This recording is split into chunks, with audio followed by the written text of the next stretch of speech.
Salam dostlar, sizlerle men КЛАССИЧЕСКИЙ.ТОП1 kanalıma hoş geldinizler. Bugünkü videoda klassический benim top 1 alabыз. Bugün sonun challenge жайында туруп, анда эмесе бул видеону аягына чейин көрүп, каналга катталып, коңгурочун басып, лайк басып, комментарий жазып коюңуздар.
Benim oylarımda senin adın çıkıp kaldı.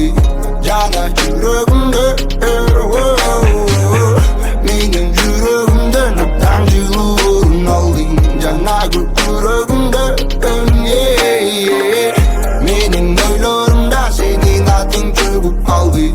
Yana yüreğimde benim yüreğimde noktan yılın aldın. Yana yüreğimde Приведь меня банчик приходька. Твоя кислая походка разрывает жизнь, не добивает плод.